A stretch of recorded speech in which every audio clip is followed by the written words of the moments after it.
आज हमने डिस्कस करने हैं ऑक्साइड्स ऑफ नाइट्रोजन कि नाइट्रोजन के कौन कौन से ऑक्साइड्स हैं जो कि एज अ पोल्यूटेंट वर्क करते हैं एटमॉस्फेयर में, किस तरह से प्रोड्यूस होते हैं, क्या इनके सेकेंडरी केमिकल रिएक्शंस होते हैं और फिर इनको कंट्रोल किस तरह से किया जा सकता है। तो मेजर जो हैं दो तरह के ऑक्साइड्स हैं नाइट्रोजन के, नाइट्रिक ऑक्साइड और नाइट्रोजन डाइऑक्साइड। ये दो मेन ऑक्साइड्स हैं जो एज अ पोल्यूटेंट वर्क कर रहे होते हैं एटमॉस्फेयर में। तो इन दोनों की ही प्रोडक्शन जो है दोनों तरह से है। नेचुरल सोर्सेज से भी नाइट्रिक ऑक्साइड प्रोड्यूस होता है खुद ब खुद, जो कि नाइट्रोजन डाइऑक्साइड में कन्वर्ट हो जाता है। और इसी तरह से जो दूसरे हैं नाइट्रोजन डाइऑक्साइड, वो नाइट्रिक ऑक्साइड या लो टेम्परेचर पर जब नाइट्रोजन की बर्निंग होती है तो उससे भी कन्वर्ट हो जाता है, तो बनता नाइट्रोजन डाइऑक्साइड है लो टेम्परेचर पर अगर बर्निंग होगी, मींस 1100 डिग्रीज के राउंड अबाउट। अगर हाई टेम्परेचर पर बर्निंग होती है नाइट्रोजन गैस की तो उसके रिजल्ट में नाइट्रिक ऑक्साइड बनती है। ये लिमिटेड ऑक्सीजन की कंसंट्रेशन में बर्न करवाया जाए अगर, तो मींस हम मेजर दो पोल्यूटेंट्स की बात करेंगे, नाइट्रिक ऑक्साइड और दूसरा आ जाएगा नाइट्रोजन डाइऑक्साइड।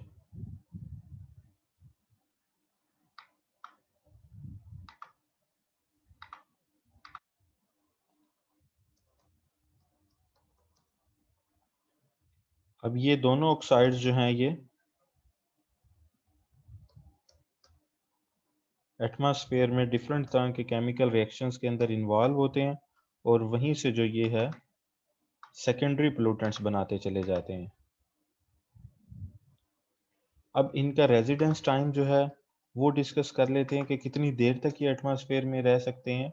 नाइट्रिक ऑक्साइड जो कि डिफरेंट सोर्सेज से बनती है, इसका जो एवरेज रेजिडेंस टाइम है, जितने टाइम तक ये एटमॉस्फेयर में रहती है, वो 4 डेज है।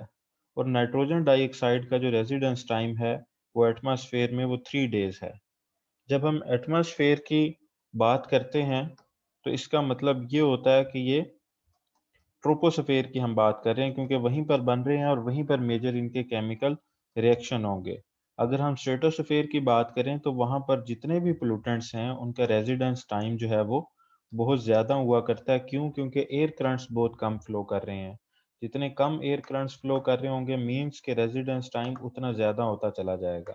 हम रेजिडेंस टाइम का वर्ड इस वजह से यूज़ करते हैं क्योंकि इस टाइम के बाद ये किसी न किसी नेक्स्ट प्रोडक्ट फॉर्म के अंदर कन्वर्ट हो जाते हैं। जैसे नाइट्रिक ऑक्साइड है, वो फर्दर ऑक्सीजन के साथ रिएक्ट करके नाइट्रोजन डाइऑक्साइड में कन्वर्ट हो जाएगी। और नाइट्रोजन डाइऑक्साइड जो है वो किसी और ऑक्साइड्स की फॉर्म में N2O5 में कन्वर्ट हो जाएगी और अल्टीमेटली N2O5 मॉइस्चर के साथ रिएक्शन करके नाइट्रिक एसिड में कन्वर्ट हो जाती है। और nitric acid as in the form of acid rain या in the form of nitrates, जो डिफरेंट साल्ट्स पर्टिकुलेट मैटर के साथ रिएक्शन करने से बनते हैं, तो पर्टिकुलेट मैटर से रिएक्शन के बाद नाइट्रिक साल्ट्स बन जाते हैं, वो प्रेसिपिटेट्स की फॉर्म में सेटल डाउन होना शुरू हो जाते हैं। मींस इन शॉर्ट, जब हम रेजिडेंस टाइम का नाम लेते हैं तो इसका मतलब ये होता है कि ये कितनी देर तक अपनी इसी केमिकल फॉर्म में एटमॉस्फेयर में रहते हैं, उसके बाद ये किसी और फॉर्म के अंदर कन्वर्ट हो जाते हैं। तो नाइट्रिक ऑक्साइड जो है वो 4 डेज इसका रेजिडेंस टाइम है और नाइट्रोजन डाइऑक्साइड का रेजिडेंस टाइम जो है वो 3 डेज है। अब ये दो मेजर पोल्यूटेंट्स हैं जो कि एयर पोल्यूशन में अपना रोल प्ले कर रहे होते हैं। अगर हम नाइट्रिक ऑक्साइड की ही बात करें तो नाइट्रिक ऑक्साइड की क्या प्रॉपर्टीज आ जाती हैं? इसकी प्रॉपर्टीज आ जाती हैं कि ये कलरलेस है और अडोरलेस गैस है।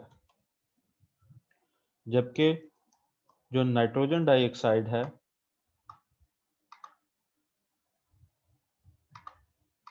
नाइट्रोजन डाइऑक्साइड जो गैस है ये रेडिश ब्राउन कलर होता है इसका और पंजेंट सफोकेटिंग स्मेल होती है।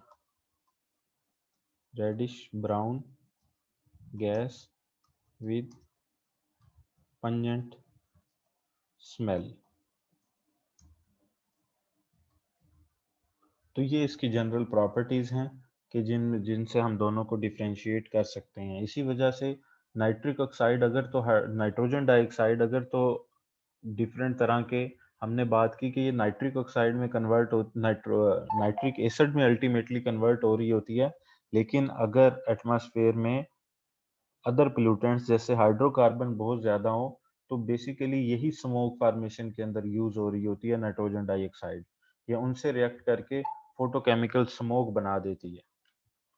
तो वो हम नेक्स्ट पढ़ेंगे कि सेकेंडरी कौन कौन से रिएक्शंस के अंदर ये इन्वॉल्व हो सकती है।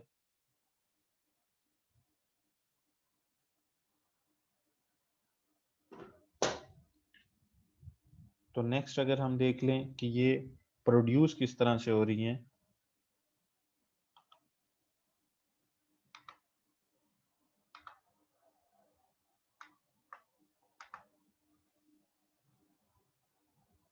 तो इसमें हम यही कह लेते हैं कि ये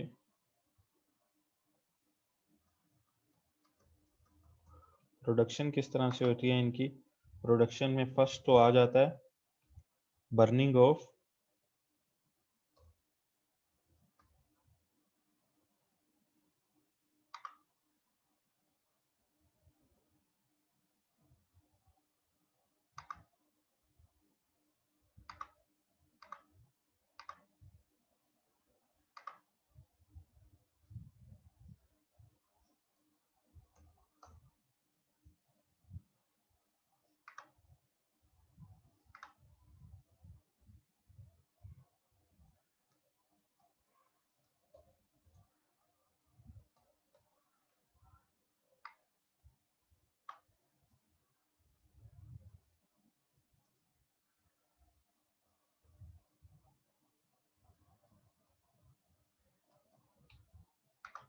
तो ये दो केमिकल रिएक्शन हैं।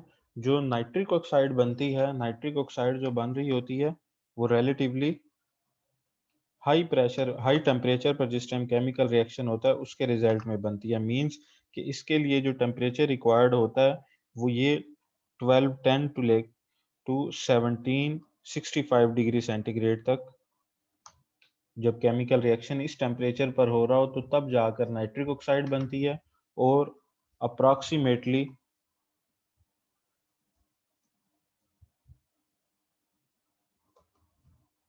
1100 डिग्री सेंटीग्रेड पर अगर कोई केमिकल रिएक्शन हो रहा है उसमें नाइट्रोजन इन्वॉल्व है तो फिर ये रिएक्शन होता है। डायरेक्टली भी नाइट्रोजन डाइऑक्साइड बन सकती है अगर एट लो टेम्परेचर पर हो रहा हो रिएक्शन। तो कंबस्शन इंजन्स के अंदर या पावर प्लांट्स के अंदर जो नेचुरल सोर्सेज होंगे, जो कंबस्शन इंजन्स हैं उनके अंदर इतना टेम्परेचर अटेन किया जा सकता है, या पावर प्लांट्स हैं उनके अंदर इतना टेम्परेचर जो है वो मेंटेन किया जा सकता है।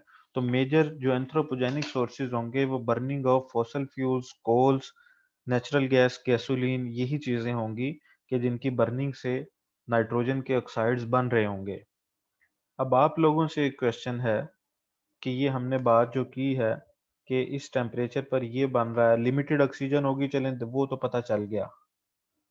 तो उस पर जाकर हमेशा नाइट्रिक ऑक्साइड बनेगी। एक्सेस ऑफ ऑक्सीजन होगी तो वो नाइट्रोजन डाइऑक्साइड में कन्वर्ट हो जाएगी।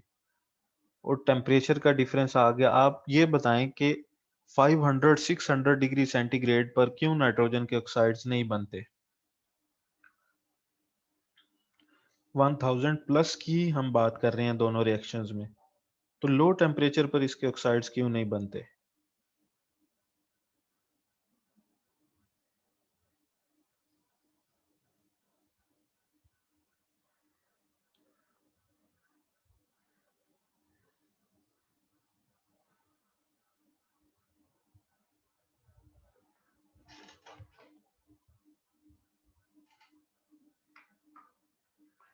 जी, नाइट्रोजन का अगर आप बॉन्ड स्ट्रेंथ देखें तो वो 946 है। नाइट्रोजन का ट्रिपल बॉन्ड होता है दूसरे नाइट्रोजन के साथ, तो उसकी बॉन्ड एनर्जी 946 किलो जूल पर मोल होती है। तो इतनी ज़्यादा बॉन्ड एनर्जी है तो उसको ब्रेक करने के लिए हमें उतना ही ज़्यादा टेम्परेचर रिक्वायर्ड होता है। तो इसी वजह से नाइट्रोजन किसी भी केमिकल रिएक्शन में बने तो उसके लिए हाई टेम्परेचर ही रिक्वायर्ड होगा। पहले बॉन्ड ब्रेक होगा तो फिर नया बॉन्ड बनेगा। तो इनर्ट गैस है रूम टेम्परेचर पर, कंप्लीट इनर्ट कोई भी गैस नहीं होती। किसी न किसी कंडीशन में ज़रूर रिएक्शन कर जाती हैं। तो उस टेम्परेचर पर बिलो 900 डिग्री सेंटीग्रेड हम कह सकते हैं कि ये इनर्ट होती है, इसका बॉन्ड ब्रेक नहीं होता, तो ये केमिकल रिएक्शंस के अंदर इन्वॉल्व नहीं होती। तो इसके अलावा जो और प्रोसेसेस हैं जिनके अंदर नाइट्रोजन के ऑक्साइड्स बनते हैं, एक तो ये है कि बर्निंग ऑफ नाइट्रोजन हो गई at high temperature in combustion engines, in power plants. जो दूसरा इसके और सोर्सेज आ जाते हैं वो फोटोकैटालिटिक रिएक्शन है। सेकंड जो इसके आ जाते हैं वो फोटोकैटालिटिक रिएक्शन आ जाते हैं।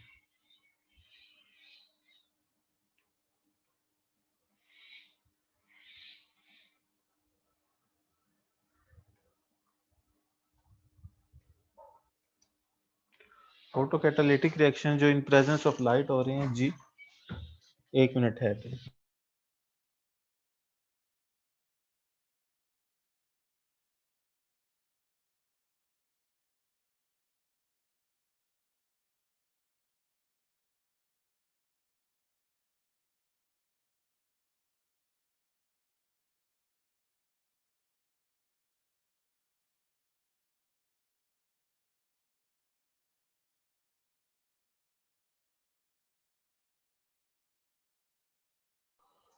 जी क्लास, तो अब दूसरी मैं सोर्सेज की बात कर रहा था कि फोटोकैटालिटिक रिएक्शन है इन प्रेजेंस ऑफ अल्ट्रावायलेट लाइट या इन प्रेजेंस ऑफ सनलाइट। वो भी नाइट्रोजन के ऑक्साइड्स बनते हैं, नाइट्रिक ऑक्साइड बनते हैं, और वो फर्दर ओजोन के साथ रिएक्शन करके डिफरेंट फॉर्म्स में भी कन्वर्ट हो जाते हैं। मींस के फोटोकैटालिटिक रिएक्शन के रिजल्ट में नाइट्रोजन डाइऑक्साइड बनेगी जो खुद ब खुद डिकम्पोज होना शुरू हो जाती है नाइट्रिक ऑक्साइड में। नाइट्रिक ऑक्साइड ओजोन से रिएक्ट करती है तो दोबारा से वो नाइट्रोजन डाइऑक्साइड में कन्वर्ट होना शुरू हो जाती है, लेकिन ये रिएक्शन बहुत कम होता है। तो ओवरऑल जो है ये, अगर ओवरऑल उसकी रेशियो देखें तो लेस देन 1% जो है ये रिएक्शन हो रहा होता है, फोटोकेटिक कैटालिटिक रिएक्शन जो हो रहे होते हैं। और इसी तरह, सॉरी, फोटोलिटिक रिएक्शन होगा ये, होगा क्या इसके अंदर,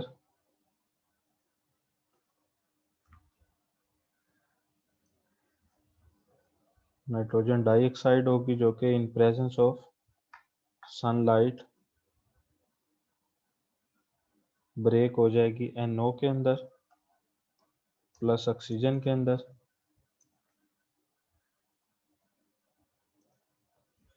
अब यही जिस टाइम फर्दर रिएक्शन होगा ओजोन के साथ,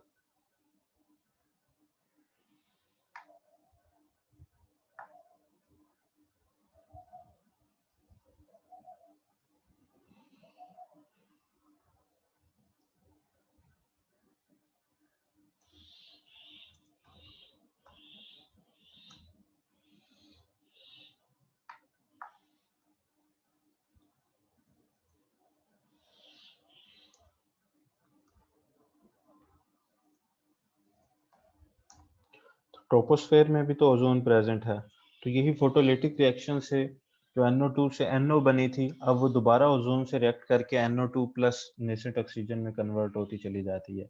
ये साइकिल इस तरह से ही चलता रहता है, बशर्ते कि और कोई स्पीशी नाइट्रोजन के ऑक्साइड्स के साथ रिएक्ट ना कर जाए। जैसा कि अगर हाइड्रोकार्बन्स मौजूद थे एटमॉस्फेयर में, तो एनवायरनमेंट में अगर हाइड्रोकार्बन थे तो वही इसके साथ रिएक्ट करके फोटोकेमिकल स्मोक की फॉर्म में कन्वर्ट हो जाते हैं।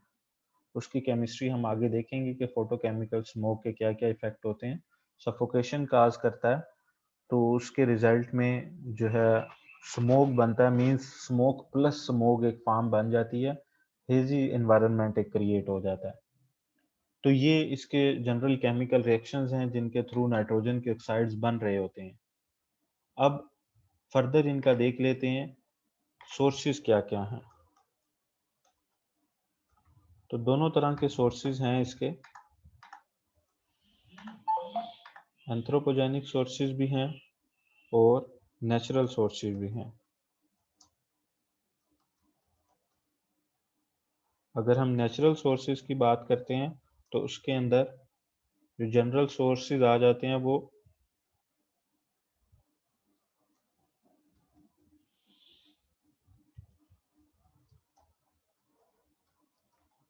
बैक्टीरियल एक्शन डिस्चार्जेस मींस जो बैक्टीरिया हैं, जो कि कुछ बैक्टीरिया नाइट्रोजन को डायरेक्टली कंज्यूम कर लेते हैं और उसको नाइट्रेट्स में कन्वर्ट कर देते हैं।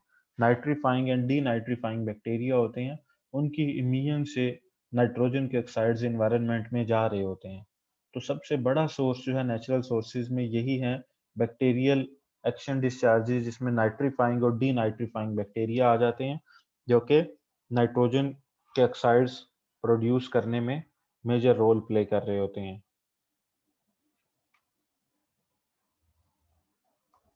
दूसरे आ जाते हैं मैन मेड सोर्सेस या एंथ्रोपोजेनिक सोर्सेस। एंथ्रोपोजेनिक सोर्सेज में मेजर जो सोर्सेज हैं वो बर्निंग ऑफ कोल,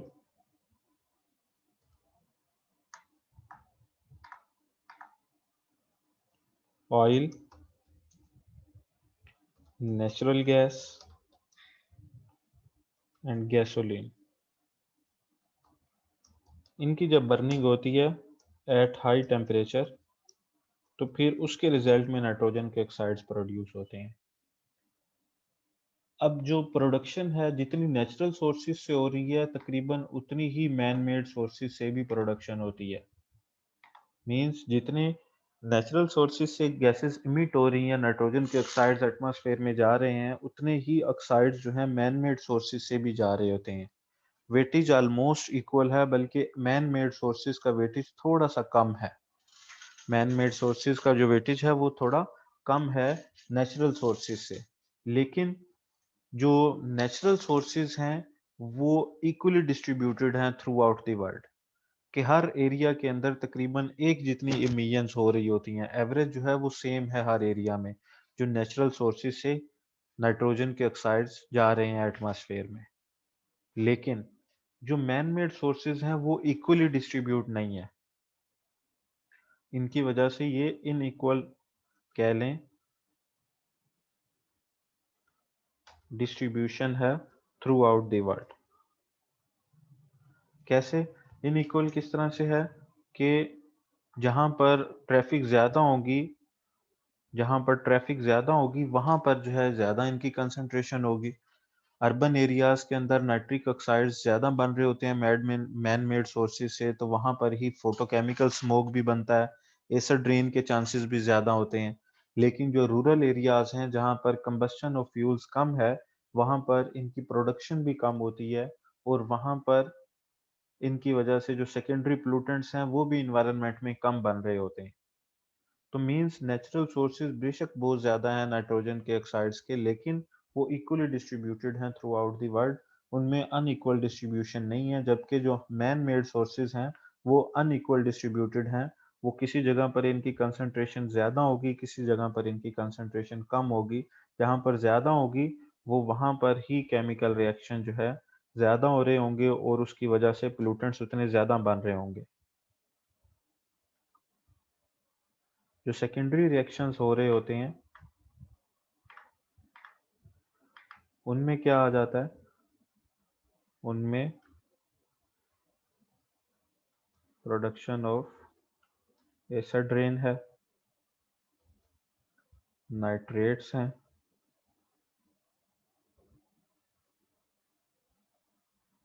या साल्ट नाइट्रेट्स कह लें।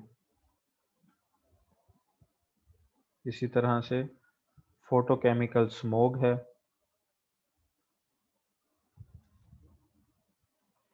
ये मेजर थ्री फार्म्स हैं जो कि सेकेंडरी पोल्यूटेंट्स बनते हैं या सेकेंडरी रिएक्शन से जो चीज़ें बनती हैं। कि फॉर एग्जांपल जो NO2 थी, वो रिएक्शन जिस टाइम करेगी ट्रोपोस्फेरिक ओजोन के साथ, तो वो NO3 में कन्वर्ट हो जाती है। मींस O3 का जिस टाइम रिएक्शन होगा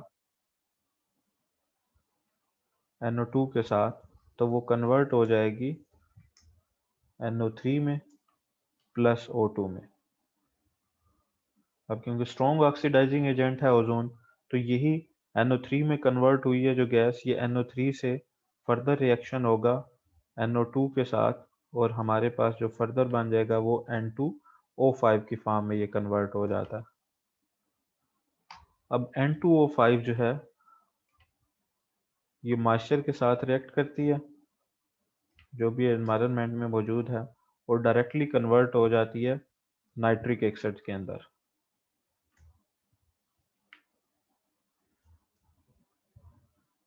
अब नाइट्रिक एसिड डिफरेंट साल्ट्स के साथ रिएक्ट करेगा, या तो ये एसिड रेन की फॉर्म में खुद ब खुद नीचे आ जाएगा वाटर के अंदर डिजॉल्व फॉर्म में, या यही नाइट्रिक एसिड डिफरेंट जो पर्टिकुलेट मैटर है उसके अंदर अगर कोई चीज़ प्रेजेंट थी, कोई ऐसी बेस प्रेजेंट थी, तो उसके साथ ही रिएक्ट करेगा और उसके साथ जो है ये साल्ट की फॉर्म में सेटल डाउन होना शुरू हो जाता है।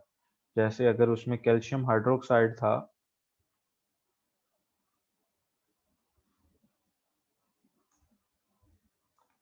तो उसके साथ ही रिएक्ट करेगा और कैल्शियम नाइट्रेट के अंदर कन्वर्ट हो जाएगा।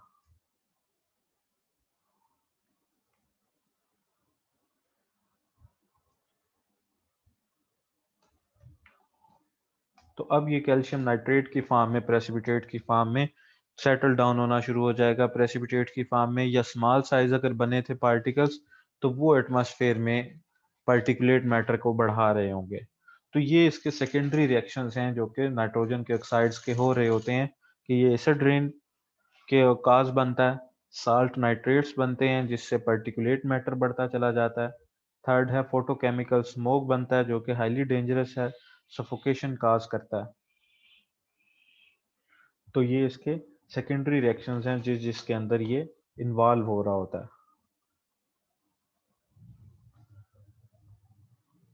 अब इनकी जो कंसंट्रेशन है, जैसे मैंने पहले कहा, नाइट्रोजन ऑक्साइड्स की, नाइट्रिक ऑक्साइड की और नाइट्रोजन डाइऑक्साइड की वो इक्वल नहीं होगी। जो रिलेटिवली लो टेम्परेचर होगा, मींस 1100 डिग्रीज के राउंड अबाउट, तो वो ज्यादातर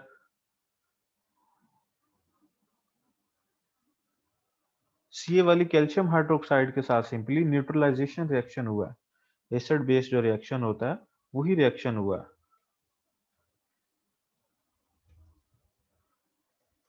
तो उसके रिजल्ट के अंदर दो फर्दर प्रोडक्ट कैल्शियम नाइट्रेट बन गया जो कि साल्ट है, और साथ उसके जो है वो बन गया है वाटर के मॉलिक्यूल्स बन जाएंगे। तो कंसंट्रेशन प्रोफाइल की अगर हम बात करें नॉक्स की, तो डे टाइम, क्योंकि ये इन प्रेजेंस ऑफ लाइट और जब कंबस्शन हो रही है, तो उस टाइम पे ज्यादा नाइट्रोजन के ऑक्साइड्स बनेंगे। तो इनकी इक्वली डिस्ट्रीब्यूशन नहीं होती कि थ्रू आउट द डे जो है रेगुलर चल रही है कि नाइट्रिक ऑक्साइड और नाइट्रोजन डाइऑक्साइड की कंसंट्रेशन रिलेटिवली बढ़ती चली जा रही है और नाइट टाइम डिक्रीज हो गई है। ऐसा नहीं होता। इनकी अपनी कंसंट्रेशन प्रोफाइल है।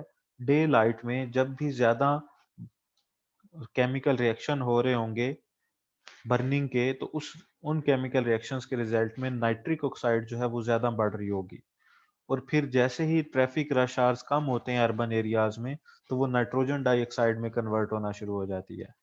फिर से आफ्टरनून टाइम ट्रैफिक आवर्स जो हैं बढ़ते हैं, तो उससे दोबारा कंसंट्रेशन नाइट्रिक ऑक्साइड की बढ़ना शुरू हो जाती है, जो कि खुद ब खुद इवनिंग टाइम में ओजोन के साथ रिएक्शन करके नाइट्रिक ऑक्साइड में, नाइट्रोजन डाइऑक्साइड में कन्वर्ट होना शुरू हो जाती है। मींस के ट्रैफिक आवर्स जो हैं उनके लिहाज से, या बर्निंग ऑफ फॉसल फ्यूल्स के टाइम जो है जिसमें ज्यादा बर्न हो रहा है, तो उसी लिहाज से कंसंट्रेशन दोनों के ऑक्साइड्स की चेंज होती चली जाएगी। ट्रैफिक आवर्स जो लिए जाते हैं अर्बन एरियाज के अंदर, वो दो टाइम में लिए जाते हैं। एक तो 9 to 11 का ट्रैफिक आवर्स लिए जाते हैं और दूसरे 3 to 5 लिए जाते हैं। ये दो टाइम ऐसे हैं जिसमें रश आवर्स होते हैं थ्रू आउट दी वर्ल्ड, जिसमें ज्यादा ट्रैफिक जो है फ्लो करती है और ज्यादा बर्निंग ऑफ फॉसल फ्यूल्स होती है। तो मींस कि हम इसमें सिंपली ये लिख सकते हैं, during traffic rush hours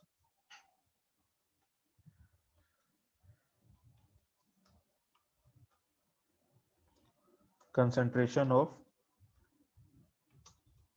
nitric oxide is more than nitrogen dioxide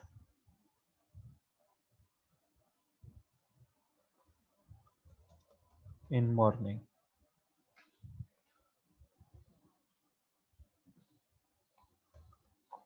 After traffic rush hours,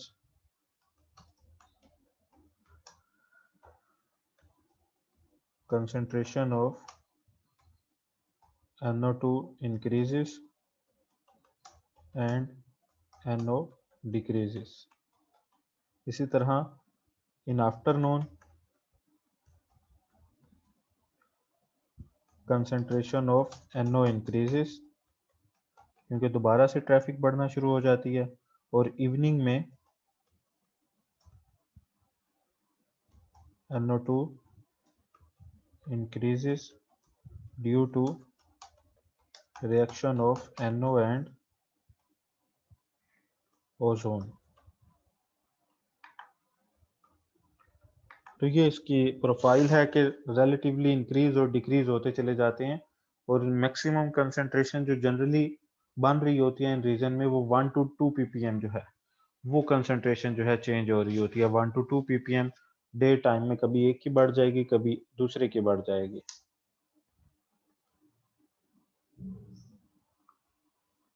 next आ जाता है इसका control.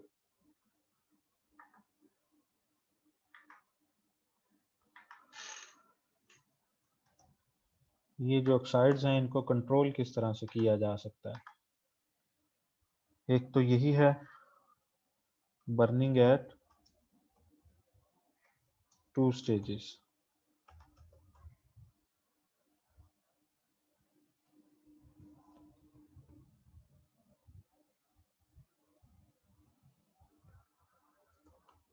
by using catalytic converters।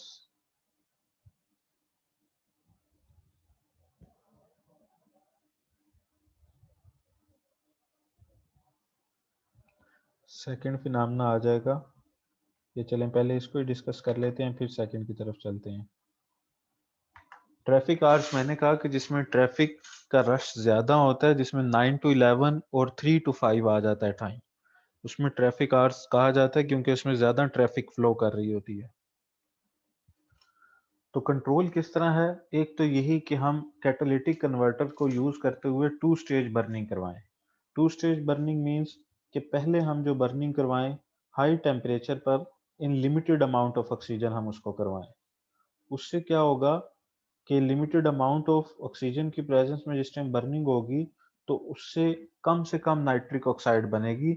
बाकियों के ऑक्साइड जो हैं जैसे कार्बन मोनोऑक्साइड बनना शुरू हो जाएगा या कार्बन डाइऑक्साइड कुछ कंसंट्रेशन में गैसेस बनेगी। तो मींस कि फर्स्ट स्टेज के अंदर हम बर्निंग करवाते हैं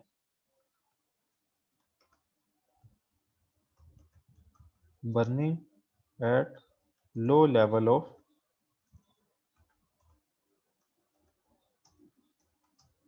ऑक्सीजन, और सेकंड जो है या एयर कह लें,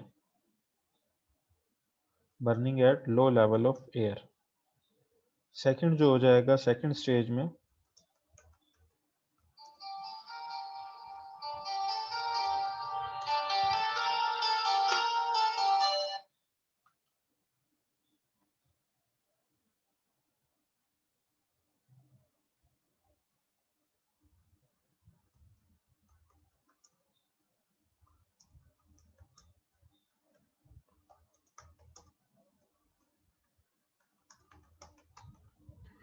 कि पहले स्टेप में हम बर्निंग करवाएंगे at low level of air at high temperature पर। तो उससे क्या होगा कि जब ऑक्सीजन या एयर की कंसंट्रेशन कम होगी तो नाइट्रिक ऑक्साइड कम से कम बनेगा। नाइट्रोजन की कंसंट्रेशन कम होगी तो कम से कम नाइट्रिक ऑक्साइड बनेगा जो इजीली बर्न हो सकते हैं, जैसे फॉसल फ्यूल्स हैं वो इजीली बर्न हो सकते हैं, तो उनकी ज्यादा से ज्यादा कंसंट्रेशन बनेगी। जबकि जब हाई टेम्परेचर पर हम करवाएंगे तो उससे हाई टेम्परेचर से क्या होगा कि ज्यादा से ज्यादा जो है नाइट्रिक ऑक्साइड सॉरी कम ऑक्सीजन एयर की प्रेजेंस में कम से कम नाइट्रिक ऑक्साइड बन रही होगी। सेकंड स्टेज में हम 1000 से बिलो टेम्परेचर को रखते हैं, उसमें एक्सेस ऑफ एयर सप्लाई करते हैं।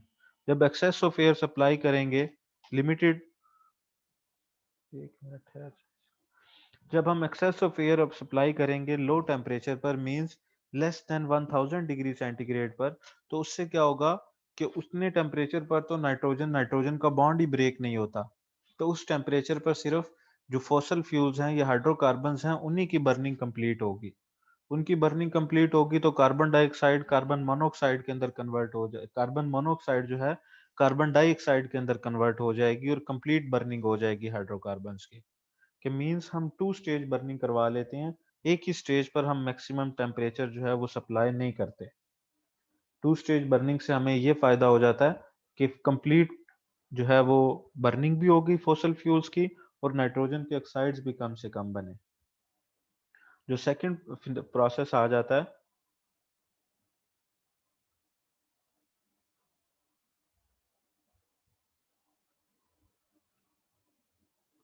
सेकंड जो है वो यूज़ ऑफ स्क्रबर्स है। कि जो हमारे पास फ्लू गैसेस हैं, जो कि स्टार्क गैसेस उसमें से बाहर आ रही हैं, उनको हम स्क्रबर प्रोसेस से कि मीन्स किसी चीज़ के अंदर पहले हम उसको ऑब्ज़र्व करवा लें और उसको किसी और फ़ॉर्म के अंदर कन्वर्ट कर दें। इसमें नाइट्रोजन के जो ऑक्साइड्स हैं, उनको हम ऑब्ज़र्व करवा लेते हैं वाटर में और सल्फर वाटर के अंदर ऑब्ज़र्व करवाते हैं। वाटर में ऑब्ज़र्व करवाने से क्या होता है कि जो सल्फर डाइऑक्साइड होती है और नाइट्रोजन के ऑक्साइड्स होते हैं, वो वाटर के अंदर सल्फ्यूरिक एसिड और नाइट्रिक ऑक्साइड में कन्वर्ट हो जाते हैं।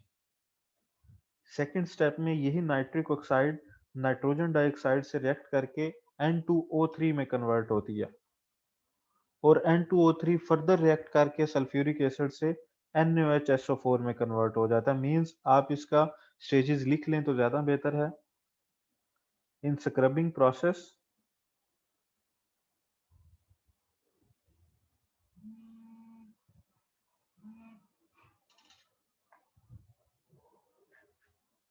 in scrubbing process, oxides of nitrogen may be reacted with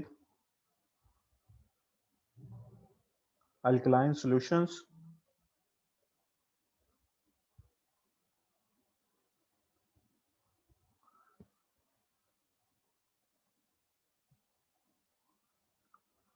to form salts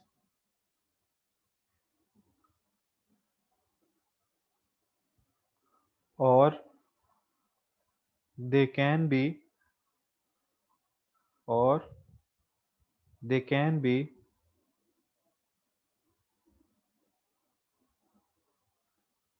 absorbed in H2SO4 solution.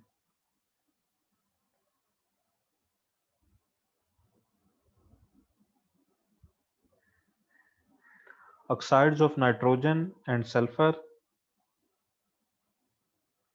are absorbed in water to form sulfuric acid and nitric oxide.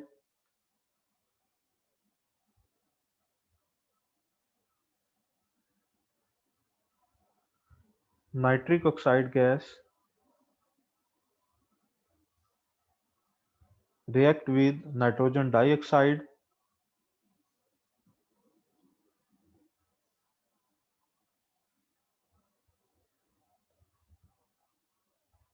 to form dinitrogen trioxide to form dinitrogen trioxide.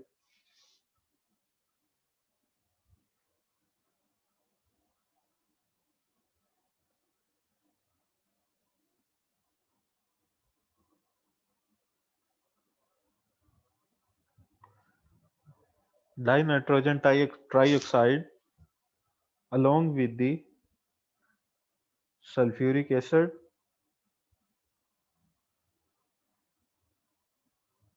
and excess of oxygen reacts with water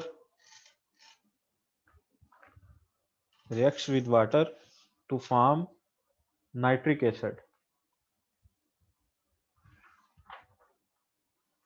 to form nitric acid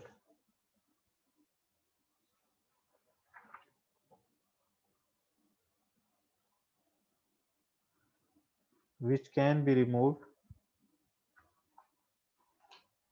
in form of solution. तो thermal power plants में जहां पर सबसे ज्यादा nitrogen के oxides बन रहे थे, वहां पर हम ये स्क्रबर्स को यूज करके डायरेक्ट साल्ट से रिएक्शन करवा के या सल्फ्यूरिक एसिड को यूज करते हुए नाइट्रोजन के ऑक्साइड्स को हम नाइट्रिक एसिड में कन्वर्ट कर लेते हैं और उस नाइट्रिक एसिड के सॉल्यूशन को सेपरेट कर लेते हैं। तो इस तरह से हम नाइट्रोजन के ऑक्साइड्स की कंसंट्रेशन कम कर सकते हैं एटमॉस्फेयर में। जी, यहाँ तक कोई क्वेश्चन है तो पूछ लें, अदरवाइज मीटिंग एंड होने वाली है, आप रीजॉइन नहीं करेंगे।